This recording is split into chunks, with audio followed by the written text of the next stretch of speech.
2nd of August 2022. In this edition of This and That and What a Fuck, I'm going to talk about some of the things that are happening in the Ukraine, obviously, and some things that were happening in the world around the Ukraine. And I'm having a hard time keeping up to date with all the stuff that is flowing into my inbox. So I've got my hands full, so expect a few releases in the next 2 days or so for me to catch up. But I'm trying my best, and I would really appreciate your comments. Tell me what you like, what you don't like, what you want to see. Because I'm sitting here in my little farm on the bush, and I browse the news feeds and so. One thing that I want you to take note of is that I'm trying to expose the stuff that the mainstream media does not really pay attention to.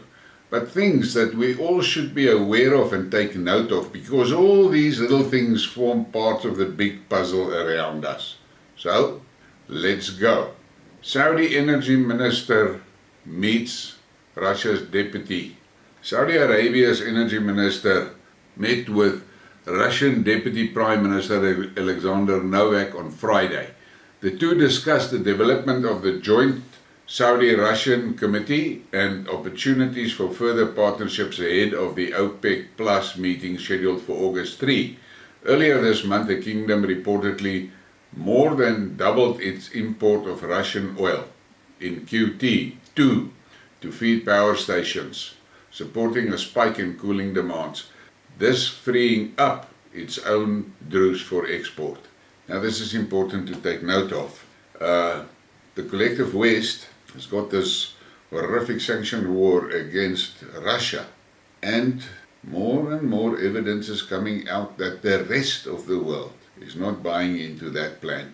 And I would think that the Americans should take note of what's happening. The collective West should take notes of what is happening. Their time and days of being the global rulers and instructors of the whole economic sphere is done, and it's slowly but surely moving to a multipolar environment. I don't know if the West has the people in charge with the brains and the insight to prepare the West for this new world. And then we are back with Turkey and Putin. Putin ready to cooperate with manufacturer Briekmerke, Erdogan says. July 26, Turkish President Recep Tayyip Erdogan said his Russian counterpart Vladimir Putin expressed a desire to cooperate with the drone manufacturer Briekmerke. Now, we know that Turkey has been providing the Ukraine with drones. We also know that Russia started manufacturing their own drones in January of this year. There was a delay in the production of the drones in Russia for the simple reason that the military insisted that every component in those drones must be Russian made. So they don't want anything in the Russian drones that depends on external supplies, which is a wise move, but obviously it was a time-consuming move. And from the first reports that I saw on the Russian drones, they are apparently damn good. So let's see where it goes. So obviously, working with Turkey on the drone development now places Russia in the position that it can use whatever they cannot provide themselves, because it seems to me that at this point in time, it is becoming important for militaries to have access to a lot of drones at reasonable prices. And we see that the Russian troops and the Ukrainians in the Donbass are using tons of the small drones from China. And this is just a little snippet. President Putin inspects the parade line of warships in Russia's Navy Day. Hello comrades, I congratulate you on the Day of the Navy, the Russian Commander-in-Chief said at Kronstadt, a naval port city near St. Petersburg. Apparently it was quite an impressive array of ships that was on display. I've read some comments that there are some Western observers that are quite jittery about what they saw there. And then here comes a little bit of wisdom from Maria Zakharova. It seems Secretary Ben Wallace MP has forgotten events of the recent past. Knowing that history has a habit of repeating itself badly when politicians fail to learn from its mistakes, to see such an omission from a defense secretary is a worrisome sign. Now, Ben Wallace, as far as I'm concerned, is an out-and-out warmonger, and he is acting as if the UK is a global force. The damn UK can't even keep migrants on rubber ducks away from their shore, and then they want to tackle Russia or China. And some more from the UK. UK's 10,000 Ukrainians every 4 months program, even worse than imagined. I had imagined somehow that the UK wanted to train 10,000 Ukrainians over the course of 4 months. Instead, according to a Sky News article, it seems like 2,400 are being trained for just 1 month. And over 4 months, 10,000 will be trained. A US Marine gets about 4 months of training to be an entry-level infantryman. Anything less and you're sending men dangerously unprepared into war. Once again, one of Bojo's contributions to the Ukraine war, and look at that. Clearly, that plan is not working out well. And then this one we need to take serious note of. Thought that the new Nazis in Ukraine had dropped the Nazi insignia? Why do I then still see the wolf's angel, the wolf's angel? Funeral of a dead Azov militants in Lviv. Look at the images and think about it. That Zelensky regime is a lot of Nazis, and the West just refuse to take note of it or acknowledge the fact that they are making deals with the devil. And the West is going to pay for this seriously. And then here from the Ukraine, this report from this Russian journalist. I have mentioned her report in my Briekmerke that I did on the use of those little mines that are being strewn all over the Donetsk. This is the goal. Question. Russia has accused Ukraine a number of times throughout the operation of framing Russia and committing the attacks on themselves. How do you assess these claims? If I understand your question correctly, then several eyewitnesses testified that the Ukrainian armed forces staged several such attacks during the siege of Mariupol. The perinatal center was targeted to demonstrate the extreme brutality of the Russian forces. The Mariupol drama theater was detonated with a large number of explosives stored on the premises by the UAF in order to accuse Russian forces of indiscriminate bombardments and the killing of thousands of civilians. It later turned out to be a hoax.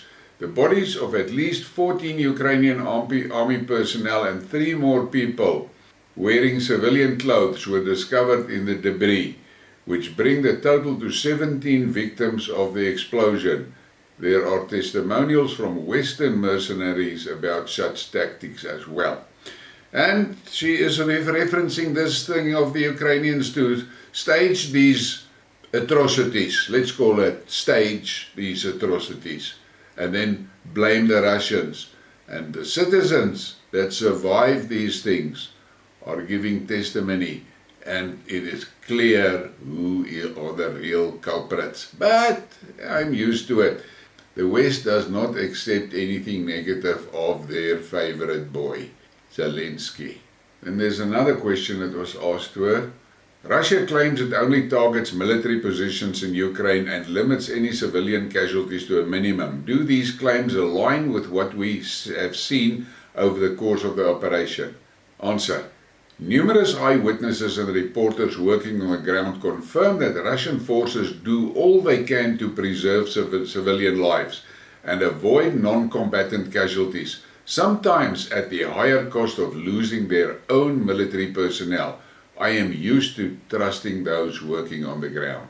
And what else? The EU keeps on throwing weapons into the Ukraine. Norway donates 14 armored patrol vehicles to Ukraine. The Iveco LAV-3 military vehicles have already been transferred to Kiev's forces, according to the Defense Minister Bjorn Arrold. What the hell are these EU countries thinking? They are actively disarming themselves. I have to laugh. And then this next message is going to be a little bit uncomfortable for the Zazi lovers. Thousands of Ukrainians are returning to their homes in Russian-occupied territory. What a disaster for the Western media. Euronews has shown thousands of Ukrainians returning to Russian-occupied Zaporizhzhia territory. People sometimes have to wait in line for 10 days to leave Ukraine, but they are willing to do anything. They return not only to reunite with their families, but also in search of jobs. Take that, Western liars. And then there's this message. I'm not going to read the whole thing. You can stop and read it. The headline is, Uglagorsk thermal power plant liberated from Ukrainian army units. Now this power plant is part of the Donbass, and the Nazis was dug in there to try and retain control over it. But in the end, they didn't make it. And then from Tucker Carlson. And here's another, the latest example of Kiev's regime arrogance. Zelensky thinks anyone who criticizes his regime is spreading Russian Putin propaganda. An avalanche is imminent. The fact of the matter is that this Zelensky regime is smearing every journalist in the world. People with extremely good credentials. But they are smearing them, and unfortunately their buddies, I don't want to use the right word here, in the West, promotes the news from Ukraine without questioning it. And we saw how stupid that UK government is to sanction one of their own reporters. But the thing is turning, tide is turning. Things are going to turn very bad for the collective West on this Ukrainian craziness. And this Zelensky, Zazis, they have even placed some very reputable and reliable journalists on a so-called kill list. And the Western media, not a chirp about it. And the Western politicians, not a word from them. They condone every atrocity this man commits. What the hell is going on in that Ukraine? What are the West so desperately trying to protect there? I wonder. And what else? More EU weapons stories from the Ukraine. German weapons failing in Ukraine. German artillery guns are breaking down a month after they were delivered to Ukraine. Der Spiegel reported on Friday. The weapons are reportedly struggling to deal with the high rate of fire in the Ukrainian military is subjecting to them. Some of the 7 Panzerhaubitze 2000 guns sent to Ukraine at the end of June are showing signs of wear and tear, the German news site reported. Citing anonymous sources, some of the hardware is displaying error messages and are in need of repair.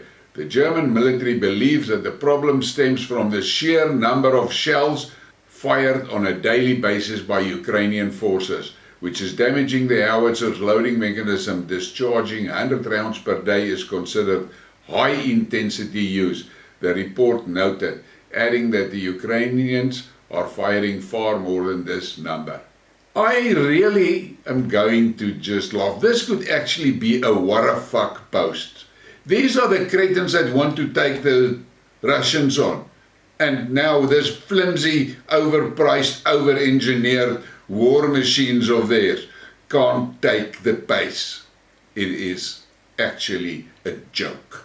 A dangerous joke. And then another report, I'm not going to read the whole thing, of this Ukraine Zelensky arrogance.